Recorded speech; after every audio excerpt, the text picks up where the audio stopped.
Bonjour à toutes et à tous, je suis ravie de vous accueillir pour notre webinaire consacré à réfléchir aujourd'hui à une question: et si le management des équipes intégrait la culture financière? Alors, je suis Béatrice Pérès, j'ai exercé de près de 18 ans la double casquette de responsable directrice trésorerie et financement et manager d'équipe. Et aujourd'hui, je suis consultante et coach pour Chronos. Et j'ai à cœur de partager toutes mes expériences et convictions, notamment sur la performance durable et le management. Alors aujourd'hui, je suis avec Cécilia qui va gérer toute la partie chat pour pouvoir répondre à l'ensemble de vos questions et évidemment tous les commentaires qui seront les bienvenus. Alors pour commencer, nous vous proposons avec Cécilia une première question, un premier sondage. D'après vous, quel est le pourcentage des Français qui ont un niveau de connaissance financière suffisant pour prendre de bonnes décisions? Est-ce que c'est environ 5%, 20%, 50% ou 75%? Je vous propose du coup de cliquer sur la droite de votre écran pour accéder au sondage et de cliquer sur la réponse qui vous paraît la plus appropriée, qui est la vôtre. Une première tendance pour le moment. Nous avons 33% de répondants pour environ 5% et 67% environ 20%. Super. Eh bien oui, 67% qui ont raison sur le 20%. C'est-à-dire qu'aujourd'hui, selon une enquête qui a été faite en 2021 par la Banque de France, avec un questionnaire de l'OCDE, qui nous dit que 19,2% des Français ont aujourd'hui un niveau de connaissance financière suffisant, ce qui veut dire aussi, à contrario, que 4 personnes sur 5 peuvent être en difficulté sur la compréhension du monde financier tel qu'il est aujourd'hui. Deuxième petit sondage. Pour rentrer encore dans le thème, d'après vous, existe-t-il une semaine dédiée à l'éducation financière pilotée par l'OCDE? 3 réponses possibles: oui, non ou je ne sais pas. Petite tendance rapide, oui à 33%, non à 17% et 50% ne savent pas. Eh bien alors, vous allez pouvoir dire maintenant que vous savez. Et oui, il existe une semaine dédiée à l'éducation financière pilotée par l'OCDE, qui est donc pilotée dans plus de 100 pays. La semaine financière se déroule du 20 au 26 mars. Il a pour objectif justement de diffuser une culture financière, une éducation financière à tous notamment en France, mais aussi dans l'ensemble des pays de l'OCDE, pour faire monter en compétence l'ensemble des nationaux. Alors, dernière question maintenant pour être au plus près de vous. Finalement, dans votre organisation, à vous, pensez-vous qu'elle possède une culture financière qui va contribuer à sa performance? Oui, non ou je ne sais pas. Tendance. Première tendance, oui à 67%, 62% maintenant, non 31% et 8% qui ne savent pas. Ok. Donc là, avec ces 3 questions, on a pu, je vous remercie d'avoir participé, d'avoir répondu aux questions. L'idée, c'est de s'apercevoir que déjà aujourd'hui, la plupart des Français n'ont pas forcément une culture financière très développée. Pour autant, c'est un sujet qui est important et que l'OCDE prend à sa charge avec de mener des semaines financières. Et l'idée, c'est finalement, dans mon entreprise, qu'est-ce que ça dit ? Et effectivement, pour la plupart d'entre vous, il n'y a pas forcément cette culture financière au sein de notre entreprise pour contribuer à la performance. Et donc, d'où la question légitime, effectivement, et si le management des équipes intégrait cette culture financière? Alors, je vous propose de regarder à travers, du coup, trois parties. La première qui va être de revoir le contexte. Ensuite, de s'attacher finalement à peut-être regarder une démarche qu'il est possible de mettre en place et des solutions.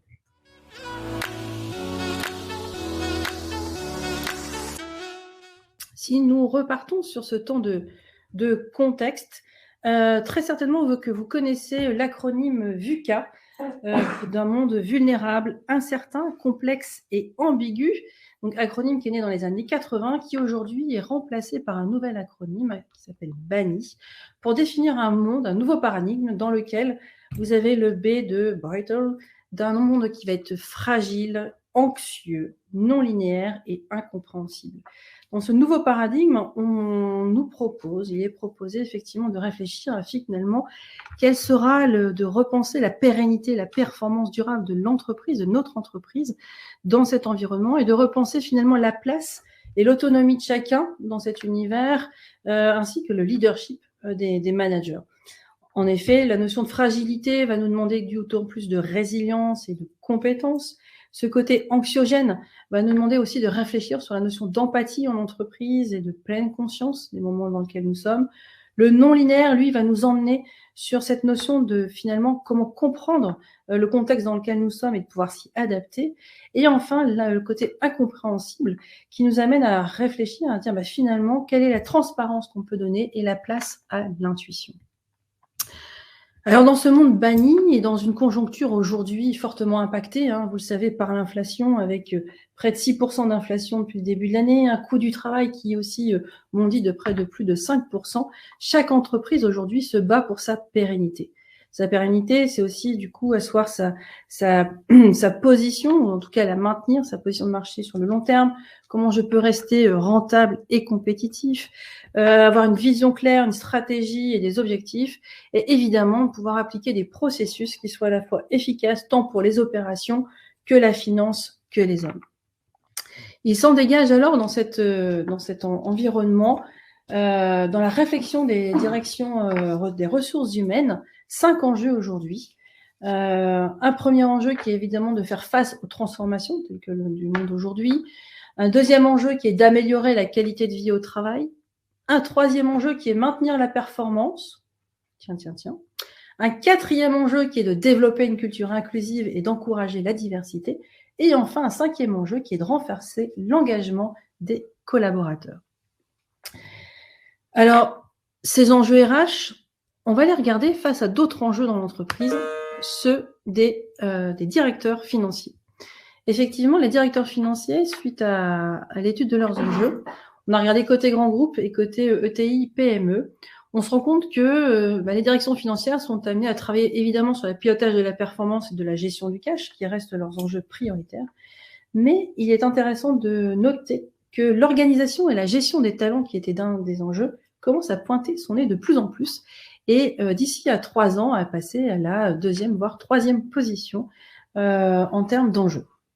Alors, on peut en conclure effectivement que DRH et direction financière ont les mêmes orientations. Et finalement, nous repositionner sur ce que peuvent être les attentes. Les attentes des collaborateurs d'un côté, les attentes de l'entreprise de l'autre côté.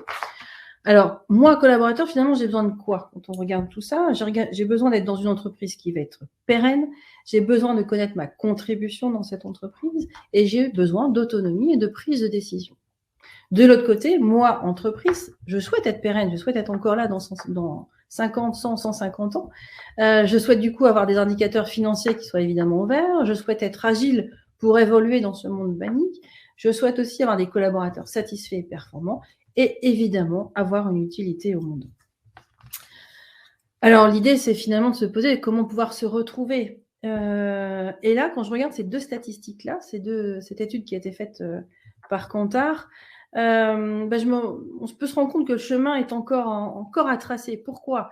Parce que 60% des collaborateurs aujourd'hui estiment que la direction ne les réunit pas suffisamment pour pouvoir faire part de la stratégie et des plans d'action. Premier point. Deuxième chiffre intéressant, c'est qu'un collaborateur sur 2 affirme que les managers ne leur fournissent pas aujourd'hui assez d'explications quant à leur contribution à la réussite de l'entreprise. Alors, pourquoi ces 2 chiffres aujourd'hui sont encore aussi importants, 60% et un collaborateur sur 2 ça s'explique tout simplement parce qu'aujourd'hui, il y a quelques freins. Des freins parce que c'est pas évident d'expliquer finalement la stratégie globale de l'entreprise et l'impact qu'il peut y avoir dans mon service à moi. Ça peut être compliqué aussi pour certains de lier les chiffres tels qu'on peut nous les communiquer dans certains tableaux de bord et les actions à mener au quotidien pour pouvoir alimenter ces chiffres. Et puis, ça peut être aussi compliqué dans cette notion de recherche de feedback, de savoir faire un feedback et de partager cette contribution. Et puis de se dire finalement quelle est la contribution de mon collaborateur à la performance collective. Si je ne l'ai pas prédéfini, ça va être compliqué évidemment de lui faire le feedback. Et on se retrouve finalement dans un quotidien à gérer certaines frustrations, en tout cas certaines questions, commentaires de la part de mes collaborateurs. Par exemple, des collaborateurs qui pourraient vous dire « Voilà, pourquoi compter toutes les références tous les 6 mois ?» Et voilà, il faut de nouveau faire attention aux frais de déplacement, comment bien travailler dans ces conditions. Ou alors, d'entendre trop content de passer la commande pour le produit qu'il nous fallait, je paye content mes commandes et j'ai les produits pour la saison. On peut aussi entendre, par exemple, on doit recruter et ça bloque. Vraiment, nous ne sommes pas pris en considération. Ou encore, pourquoi le groupe préfère les autres projets d'investissement plutôt que le mien? On pourrait aussi s'entendre dire, voilà, moi je traite les factures une fois par mois, c'est bien plus simple, je fais tout d'un seul coup. Ou encore, par exemple, que demander à mes chefs de rayon pour améliorer à moyen terme le compte de résultat du magasin? Des questions, des commentaires qui peuvent effectivement émerger depuis nos équipes. Alors, pour passer finalement quand on regarde finalement le contexte et qu'on se dit qu'on est dans un environnement banni, qu'on a des attentes collaborateurs et entreprises qui finalement peuvent matcher, des enjeux DAF et RH qui se croisent, qu'on prend conscience qu'il y a bien des freins à lever pour avoir des collaborateurs qui finalement gagneraient en motivation, en autonomie et en engagement. On peut réfléchir à une démarche, et c'est notre deuxième temps aujourd'hui, finalement une démarche qui nous permettrait d'aller chercher quelques objectifs et de se dire, bon, voilà, finalement, qu'est-ce qu'on veut? Dans cette démarche, ce qui nous intéresse, c'est d'aller finalement concilier les attentes de l'entreprise et celles des collaborateurs, d'aller tous dans la même direction, de permettre aussi une prise de décision éclairée, d'être en capacité d'impliquer chaque collaborateur au quotidien sur ses actions, de comprendre l'impact des actions sur les indicateurs financiers, de permettre aussi aux équipes de travailler en transversalité. Finalement, on est dans une organisation de plus en plus matricielle. Dans quelle mesure je suis en capacité, du coup, de comprendre ce que souhaite l'autre équipe et comment ensemble on peut travailler dans la même direction. Ce qu'on veut également aussi dans ces organisations, c'est d'être beaucoup plus attentif à son environnement et aux parties prenantes, comprendre comment fonctionnent mes fournisseurs, mes clients, l'administration, quelles sont aussi leurs attentes, et évidemment d'être dans un processus d'amélioration continue. Alors, dans cette démarche, on s'est fixé de concilier à la fois les chiffres, la mobilisation, l'action et la performance.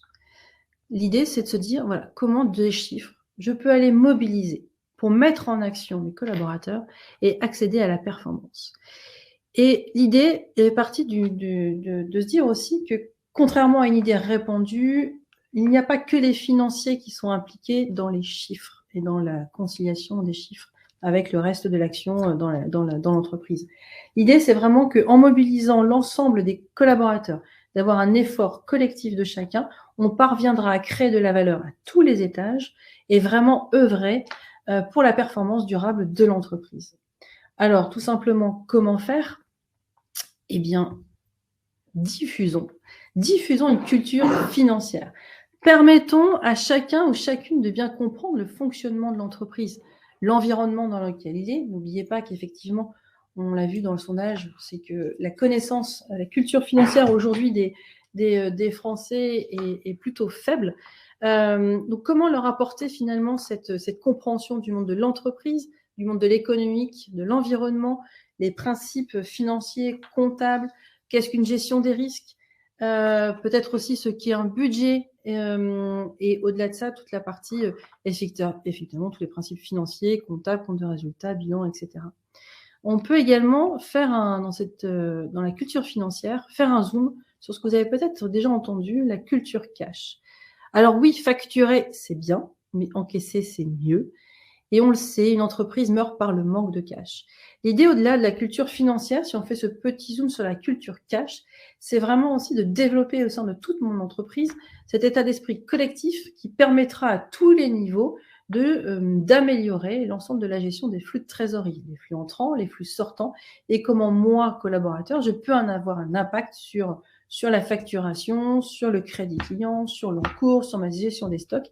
Et ça, à tous les niveaux de l'entreprise, si j'en ai connaissance, eh bien, je serai d'autant plus acteur et d'autant plus ambitieux aussi dans les actions que je vais pouvoir mener pour viser un meilleur cash dans mon entreprise.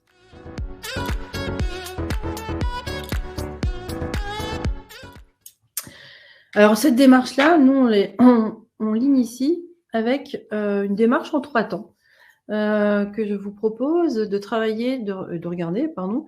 Donc, un premier temps qui sera le diagnostic, tout simplement de regarder avec nos lunettes où est-ce qu'on en est, où nous sommes, d'où nous partons, pour ensuite établir une stratégie, de dire vers quoi nous allons aller.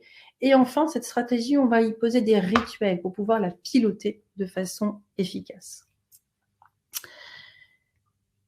Dans le diagnostic, pour définir ce point de départ, on va se poser tout un tas de questions, qui sera bon du coup de positionner selon mon entreprise, mais c'est vraiment de se poser la question, est-ce que finalement mes collaborateurs savent ce qu'est le chiffre d'affaires, le bénéfice? Est-ce qu'ils savent ce que c'est qu'un compte d'exploitation, un bilan, un cash flow? On va pouvoir se poser aussi des questions comme est-ce qu'ils connaissent les objectifs financiers d'entreprise? Est-ce qu'ils savent comment leur travail contribue à atteindre ces objectifs financiers? Est-ce que mes managers peuvent interpréter les différentes données financières qu'ils sont à même d'avoir à disposition? Est-ce qu'ils connaissent les risques financiers auxquels doit faire face mon entreprise? Risque de change, risque de marché, le risque de crédit. Et est-ce qu'ils savent comment les gérer? Est-ce qu'ils savent aussi élaborer un budget?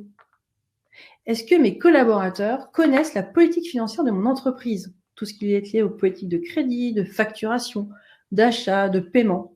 Et effectivement, finalement, une fois que j'en ai connaissance, est-ce qu'ils savent comment les appliquer? Et puis, pour aller encore plus loin dans ce diagnostic, on peut continuer à regarder finalement quels sont les outils de pilotage qui vont être mis à disposition des équipes, et pas que des financiers. Quelles sont les formations aujourd'hui qui sont dispensées aux équipes et qui leur permettent de comprendre les différents chiffres qui sont donnés? Est-ce que je suis aujourd'hui dans une organisation apprenante, c'est-à-dire une organisation qui nous permet d'apprendre les uns des autres, et de pouvoir justement aussi monter en compétence sur les différents sujets? Est-ce que dans mon entreprise, je peux appliquer le principe de subsidiarité dans mon organisation? Est-ce que je peux partir du coup du principe de me dire que chaque collaborateur a vraiment toutes les clés en main pour pouvoir prendre, lui, à son niveau, toutes les bonnes décisions pour mon entreprise? Il y a une question plus large qui va revenir aussi. Finalement, mes collaborateurs connaissent-ils la mission de leur entreprise?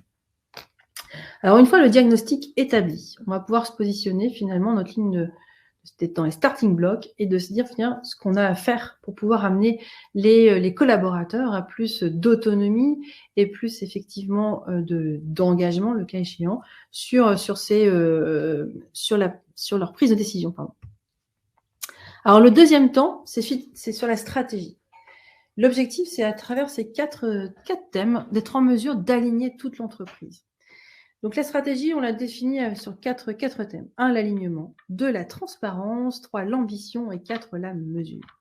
L'alignement, c'est comment je vais pouvoir réconcilier à la fois le plan stratégique et le pilotage des opérations par la collaboration entre le top management et les opérationnels. Le deuxième point, c'est la transparence. Dans quelle mesure je peux mettre en place une parfaite accessibilité de l'information pour l'entreprise et pour les collaborateurs. Le troisième thème, ça va être l'ambition finalement. Ce sera plutôt de penser valeur pour se focaliser vraiment sur la stratégie globale, pouvoir se positionner sur ce que moi je peux créer en termes de valeur au sein de mon service ou de ma BU. Et enfin, la mesure. On n'avance que si on mesure, c'est-à-dire comment je peux mettre en place des indicateurs qui me permettront de dire que j'ai un réel impact sur ma performance en termes de l'entreprise et donc un réel impact aussi sur la motivation et l'engagement de mes collaborateurs. Alors, ce que je vous propose, c'est effectivement sur cette stratégie, de repartir sur une démarche, tout simplement de la vision aux objectifs.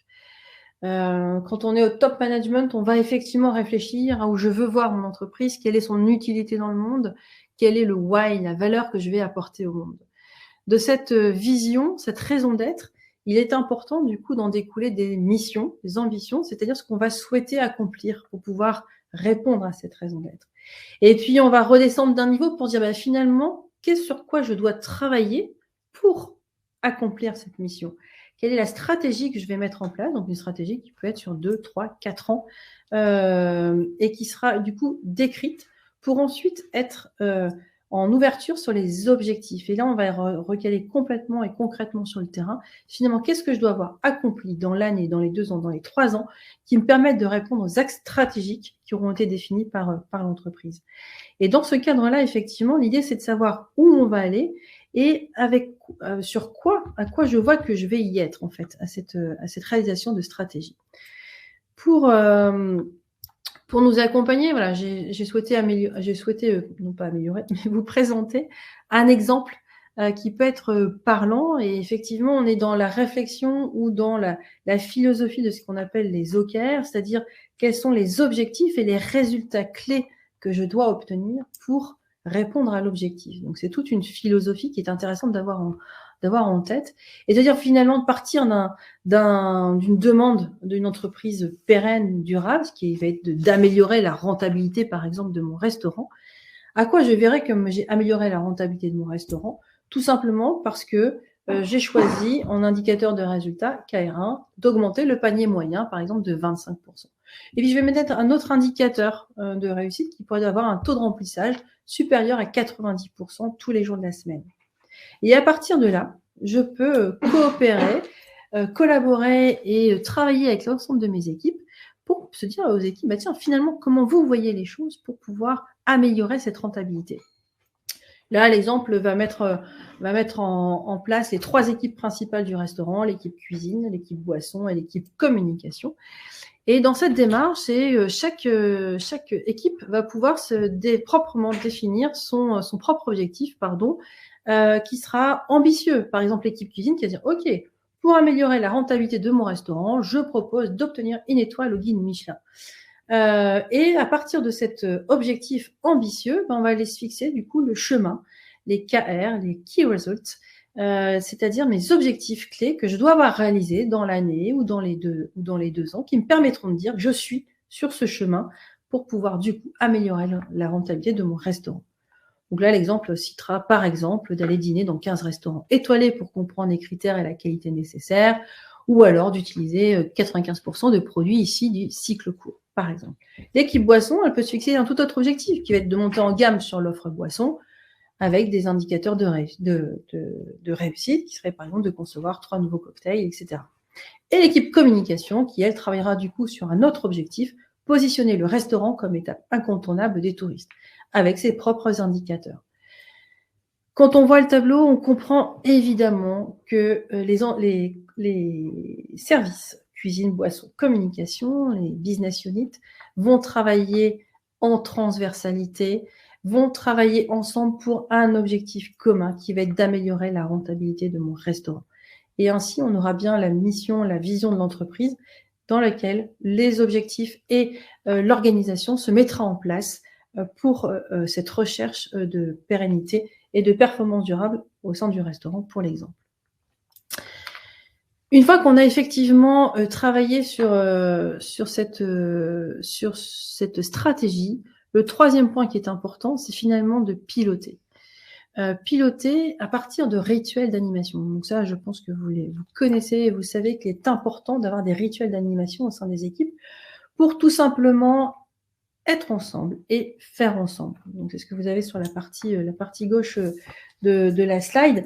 C'est vraiment de se dire dans quelle mesure, on l'a vu, la mission, vision, stratégie, d'identité, voilà ce que je vais travailler dans mon collectif pour cette appartenance et ce collectif travailler ensemble et être ensemble, et aussi dans le faire ensemble, puisque c'est bien le faire qui fera avancer l'entreprise, sur l'organisation, les pratiques, les compétences et sur la notion de comportement, comment je vais pouvoir créer ces rituels individuels et collectifs avec un objectif important qui va être aussi de synchroniser.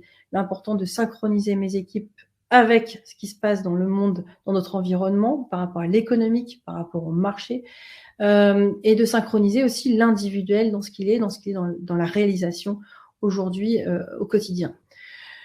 Donc, il est important que chaque manager puisse se dire finalement, quel rituel je vais mettre en place avec mon équipe pour synchroniser. Est-ce que je vais transmettre de l'information? Est-ce que c'est pour de la résolution de problèmes? Pour prioriser, faire du feedback, fédérer, toujours donner du cap, M'assurer équilibre ressources. Est-ce que, voilà, tout ce qui est équilibre ressources et charges, est-ce que mes collaborateurs ont suffisamment de ressources par rapport aux nouvelles charges qui leur incombent? Prendre évidemment la météo de chacun et du collectif. Et animer aussi les tableaux de bord, parce que effectivement dans les tableaux de bord aujourd'hui qui vont être issus plutôt de nos financiers, eh bien, comment je raccroche du coup aussi mon équipe et à partir de quel rituel? Une fois ces rituels d'animation posés, ma stratégie posée et mon diagnostic qui aurait été fait, eh bien finalement, il est possible de se dire qu'il existe des solutions. Alors, si je comprends bien le point de diagnostic qui a été fait et que je me dis que finalement, l'importance pour que mon entreprise soit pérenne demain, dans ce monde banni, d'avoir des collaborateurs qui soient bien au fait du contexte économique, qui soient bien au fait des chiffres, de ce qui se passe dans l'entreprise, que chaque collaborateur puisse aussi avoir cette conscience de ce qu'il fait et de l'impact de ses actions au quotidien, et puis surtout de savoir où je vais, moi, collaborateur, et comment j'y vais. Alors l'idée, c'est de travailler, et la réflexion s'est faite à 2 niveaux dans l'entreprise, 2 niveaux d'action. Premier niveau qui va être celui du collaborateur et un niveau sur la partie manager. Côté collaborateur, l'idée, c'est de se dire finalement, pourquoi ne serions pas tous business partners? Je pense qu'on connaît tous l'expression du business partner, mais de l'associer à chaque collaborateur. Si nous étions tous business partners, qu'est-ce qui se passerait? Eh bien, peut-être qu'avec ma culture financière, je verrais différemment la situation. Si je reprends les exemples de tout à l'heure, par exemple, on pouvait dire pourquoi compter toutes les références tous les 6 mois? Voilà, ce qui pourrait paraître une action négative. Eh bien, finalement, moi, collaborateur, je pourrais me dire, mais évidemment, si je sais que un stock juste permet de réduire les coûts de stockage, réduire les coûts de gestion des commandes et des coûts de transport, que ça permettrait de réduire les pertes liées aux invendus et aux ruptures du stock, et que ça pourrait améliorer le processus d'achat, évidemment, j'agis sur moins de coûts, donc plus de bénéfices, et donc plus de rentabilité pour mon entreprise. Autre exemple que je souhaitais du coup vous partager, qu'on peut souvent entendre, eh bien voilà, il faut de nouveau faire attention aux frais de déplacement, comment bien travailler dans ces conditions. C'est franchement pas possible.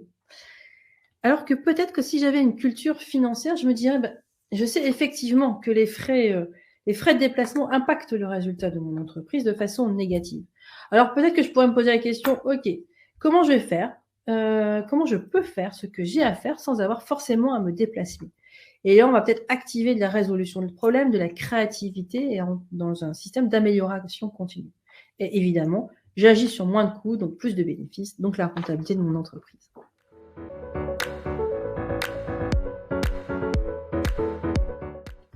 Autre point qui peut être aussi partagé, ou commentaire qu'on peut avoir dans nos entreprises, dans la distrie, par exemple, qu'est-ce que je pourrais demander à mes chefs de rayon pour améliorer à moyen terme le compte de résultat du magasin?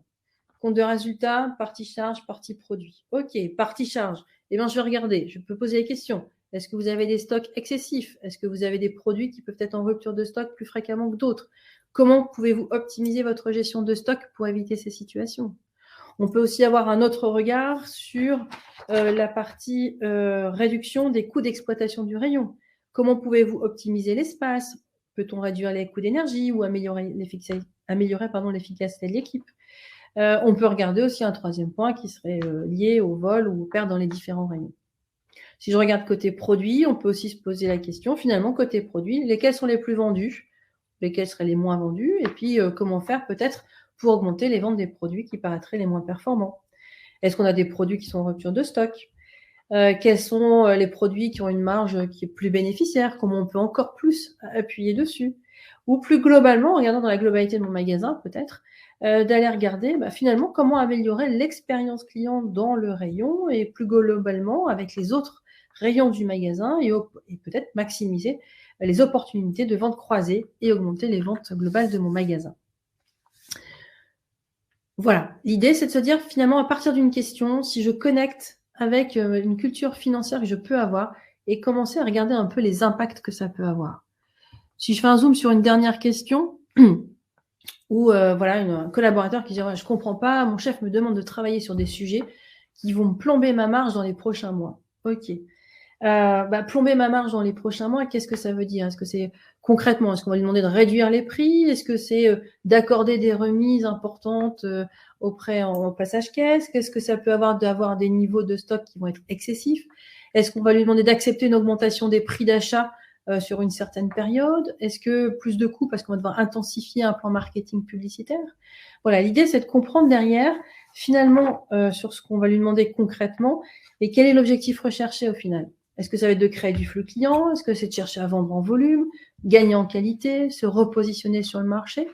Donc là, vous voyez bien qu'avec les différentes questions qui peuvent se poser à partir d'un commentaire ou d'un questionnement collaborateur, il est important de pouvoir que chaque collaborateur puisse aussi y répondre finalement et comprendre ce qui se passe dans cet environnement au-delà de l'action pure et dure à mener.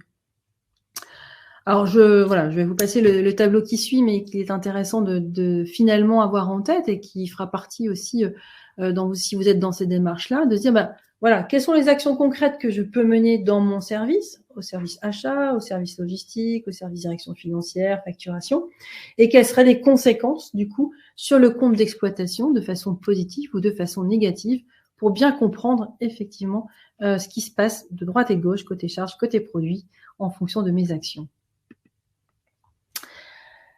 Alors l'idée, c'est effectivement, si on l'aura compris, si moi, collaborateur, je suis dans cette posture de tous business partners, c'est que je suis en capacité de comprendre l'ensemble des éléments financiers, bilan cash, que je peux réaliser finalement mes contributions et mes actions ont un impact sur les résultats de l'organisation de manière positive ou négative chaque jour. Et je détermine les leviers possibles dans mon champ d'action et je suis en capacité de prendre toutes les bonnes décisions. Alors, un petit zoom aussi en termes d'actions qu'on peut se noter sur tous business partners, c'est vos équipes en finance, parce que vos équipes en finance sont les as des chiffres. Et la question qui peut se poser, c'est finalement dans ce côté business partner avec les collaborateurs, est-ce qu'ils ont aussi la pédagogie du chiffre dans l'analyse, dans l'explication pour que chaque collaborateur puisse comprendre? Donc ça, c'est le premier axe de travail, première solution que nous pouvons vous proposer dans l'accompagnement de vos collaborateurs, tous business partners. Deuxième axe, deuxième niveau de travail, c'est sur les managers. Finalement, moi, manager, comment je peux porter et piloter la stratégie? L'idée, c'est d'accompagner les managers sur 3 actions possibles. 1, je porte. 2, je pilote. Et 3, je communique. L'idée, c'est quand je porte cette stratégie, c'est que je la comprends, cette stratégie. Je suis en capacité aussi d'établir mon budget, mon compte d'exploitation en fonction de la stratégie qui est demandée. Et je suis en capacité aussi d'identifier finalement la contribution et les objectifs pour l'équipe, comme on l'a vu tout à l'heure sur l'exemple du restaurant. Deuxième action, c'est je pilote. Donc, je suis en capacité d'animer l'ensemble des rituels en one-to-one, toute la partie collectif également. J'ai une organisation claire et agile qui me permet de répondre à toute cette transformation de notre environnement. Et j'ai aussi les compétences nécessaires dans l'équipe, parce qu'on le sait, les compétences évoluent vite. L'idée, c'est d'être toujours en update sur les compétences de mon équipe pour pouvoir avoir une équipe qui soit dans l'autonomie et dans cette capacité à réagir. Et enfin, troisième point qu'il est important aussi pour moi, manager, c'est tout simplement d'être en capacité de communiquer, de savoir définir ce que je dois communiquer. Donc, quels sont les éléments que je souhaite communiquer à l'équipe et d'être dans la pédagogie également des explications que je vais pouvoir donner. Et puis, point important aussi en termes de compétences et de communication, de savoir mobiliser sur un projet. 2 actions possibles. Point de vue collaborateur, tous business partners. Côté manager, porter et piloter la stratégie. Alors, pour répondre à la question, finalement, et si le management des équipes intégrait la culture financière, j'ai envie de dire oui, évidemment. Oui, pour plus d'agilité. Oui, pour plus d'engagement. Et oui, pour plus d'action à forte valeur ajoutée.